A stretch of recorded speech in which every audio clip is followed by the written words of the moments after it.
आपको बता दें कि जिस तरह से बीजेपी ने जीत हासिल की है उसके बाद लगातार नेताओं का दिल्ली आना जाना शुरू है। इस बीच हम देहरादून में मौजूद है, हमारे साथ सांसद अजय टम्टा है अल्मोड़ा पिथौरागढ़ के। सर स्वागत है प्रतिपक्ष संवाद पर आपका। सर जीत में कहीं ना कहीं आपका योगदान भी है, लगातार प्रचार प्रसार में आप गए और आप ही के खाते में भी कह सकते हैं कई सीट्स आई हैं बीजेपी के साथ साथ, तो इस योगदान के बाद कैसा महसूस कर रहे हैं? भारतीय जनता पार्टी के कार्यकर्ता और देश के अंदर नरेंद्र भाई मोदी जी के मार्गदर्शन से लगातार पूरे देश दुनिया के अंदर भारत का गौरव बढ़ा है, सम्मान बढ़ा है और भारत के अंदर 70 साल की आज़ादी के बाद एक ऐतिहासिक परिवर्तन देखने को आया है और सम्मान गौरव के साथ विकास भी जिस गति के साथ बढ़ा है इतनी कठिन परिस्थितियों के बावजूद भी, तो इसका ये परिणाम है, कार्यकर्ताओं की लगातार मेहनत का परिणाम है।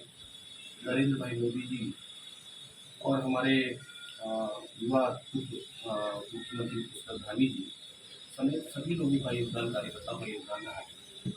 चुनाव प्रबंधन के पूरे उत्तराखंड के संयोजक की जिम्मेदारी मेरे पास भी थी और इस नाते से चाहे हमने विजय संकल्प यात्रा की हो पूरे कुमाऊं और गढ़वाल के अंदर 70 विधानसभाओं में, जो आशीर्वाद और जो स्नेह है जनता ने हमें दिया और उसका परिणाम है कि ऐतिहासिक बहुमत के बाद सभी मिथ्याओं को तोड़ते हुए भारतीय जनता पार्टी की दोबारा सरकार उत्तराखंड राज्य के अंदर बनी।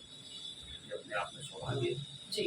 थोड़ा सा कठिनाई जरूर रही कि हमारे मुख्यमंत्री जी क्योंकि बहुत सारा समय उन्होंने सभी विधानसभाओं में देने का संकल्प लिया था, उसी संकल्प का परिणाम भी मिला और अपने विधानसभा क्षेत्र के अंदर उनका जो जाना चाहिए था वो समय कम था, कार्यकाल भी छोटा था, उसके बावजूद ये थोड़ा सा हमें नुकसान हुआ, इसकी पार्टी भी स्वीकार और मगर उत्तराखंड की जनता के दिलों में उन्होंने राज कर दिया अपने आप में। सर आपने बिल्कुल ये कहा कि उन्होंने उत्तराखंड की जनता के दिलों में राज कर लिया है। अभी सबके मन में यही सवाल है कि आखिर सीएम कौन होगा। फैसला आला कमान लेगी, लेकिन सभी के मन में यही सवाल है कि आखिर कोई इस सवाल का जवाब दे दे कि मुख्यमंत्री कब बनाया जाएगा और कौन बनेगा। तो जनता के इस सवाल का जवाब अगर आपके पास है तो प्लीज दे दीजिए। देखिए, निर्णय तो पार्टी का उच्च नेतृत्व ही करता है और विधानमंडल दल में ही ये फैसले होते हैं, मगर मैं कार्यकर्ता होने के नाते से और इसका संयोजक होने के नाते से मैं जरूर कहूँगा कि मेरा कुमाऊं गढ़वाल मैदान सब जगह जाना हुआ है और नेपाल, चाइना, तिब्बत, उत्तराखंड का बॉर्डर है, मेरा संसदीय क्षेत्र भी है। कुल मिलाकर के जिस प्रकार से पार्टी का ग्राफ बहुत कम समय में उनके माध्यम से युवाओं में, बहनों में, माताओं में एकदम बढ़ा है, उसका लाभ तो मिला ही है और आप भी देख रहे हैं कि बहुत सारे विधायक लोगों ने भी बयान दिया है कि खाली दोबारा मुख्यमंत्री बनाते हैं तो हम अपनी सीट को खाली करके उनको चुनाव दिलाने को देंगे। अब चूंकि फैसला उच्च नेतृत्व का है और उच्च नेतृत्व सभी दिशाओं में सोच करके ये फैसला लेता है तो वो उच्च नेतृत्व थोड़ी कि शक्ति, मंशा, मनोकामना या नमस्कार ऐसा कुछ नया, तो वो सारा चीज तो उच्च नेतृत्व की फैसले पर ही लेना है। पूरे देश को दृष्टिगत करते हुए, देश को दृष्टिगत करते हुए मैं समझता हूँ जो भी फैसला आएगा वो उत्तम होगा, उचित होगा। हो सकता है कि हमें जी की जिम्मेदारी और बढ़े। सर एक नहीं कई मिथक इस बार बीजेपी ने तोड़कर दिखा दिए हैं। रानीखेत का मिथक टूट गया है, इसी के साथ दोबारा सरकार रिपीट नहीं होती उत्तराखंड में, ये भी मिथक टूट गया है और इसी के साथ जो शिक्षा मंत्री का मिथक है वो भी टूट गया है। यानी कि वाकई कुछ ना कुछ बीजेपी ने करके दिखाया है, जनता को जिस पर विश्वास हुआ है। लेकिन क्या मुख्य कारण लगते हैं, कौन सी ऐसी बड़ी योजनाएं लगती हैं या किसका प्रभाव ज्यादा लगता है जिसके चलते वाकई उत्तराखंड की जनता ने एक बार फिर से भरोसा जाहिर किया है और विकास करने के लिए दोबारा मौका बीजेपी को दिया है? भारतीय जनता पार्टी वो पार्टी है जब जनसंघ की स्थापना हुई या उच्च सदन में, लोकसभा के सदन में भी जब हम 2 होते थे सांसद तो हमारे ऊपर कांग्रेस हंसती थी, कहते थे कि भाई 2 लोग क्या करोगे। अटल जी ने भी एक बार कहा कि भाई देखो, एक बार आपको हम 2 सांसदों पर हंसो, एक बार पूरे देश की जनता और संसद जो है वो आप पर हंसेगी कि आप प्रतिपक्ष का नेता भी नहीं बना पाओगे।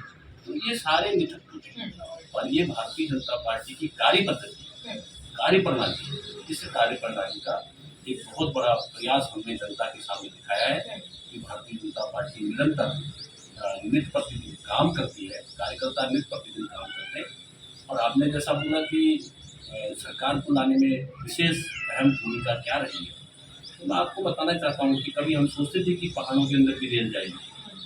आज हम ऋषिकेश से लेकर कनक यात्रा तक जाते हैं तो टनलों के माध्यम से पहाड़ों को बढ़ते हुए ट्रेन की पटरियाँ आगे दिख रही हैं। कुछ दिनों में हमारी ट्रेनें चलेंगी।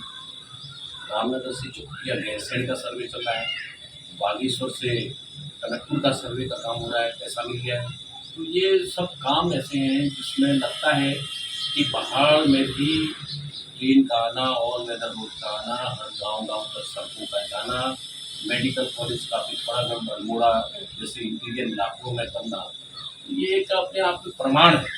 और ये प्रमाण भी बताता है कि इतनी मुसीबत के समय जब कोरोना का कालखंड था, दुनिया की दूसरी नंबर की जनसंख्या का देश, इतने लोगों को ऐतिहासिक रूप से टीकाकरण करना, 2 साल तक 80 करोड़ लोगों को राशन देना, ये छोटी बात नहीं।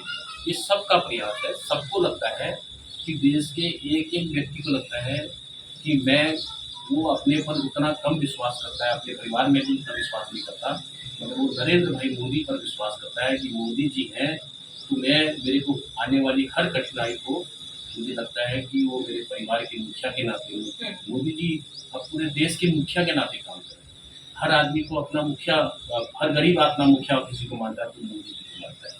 आज उसके घर का चूल्हा जलता है तो वो मोदी जी के काम करता है। तो उसको एक विश्वास है कि मुझे कोई भी कठिनाई आएगी, उस कठिनाई को दूर करने के लिए मेरे देश का मुख्य सेवक के रूप में देश का प्रधानमंत्री। बिल्कुल, धन्यवाद सर वक्त अपना देने के लिए। हालांकि इस विश्वास पर अब कितना बीजेपी खरी उतर पाएगी ये आने वाले 5 साल बताएंगे। लेकिन जैसा कि सर ने भी कहा कि एक बार वक्त था कि कांग्रेस हंसती थी बीजेपी पर, और आज शायद वक्त उन्हीं पर पलट गया है। वक्त की बात है। हालांकि इस बार बम्पर जीत बीजेपी को मिली है, और आगे बीजेपी कितनी योजनाएं उत्तराखंड के लिए लेकर आती है विकास के रास्ते पर, इस डबल इंजन की सरकार से कितनी रफ्तार के साथ विकास होता है, ये देखने वाली बात है। फिलहाल के लिए मेरे साथ इतना ही। आप देखते रहिए प्रतिपक्ष संवाद। नमस्कार।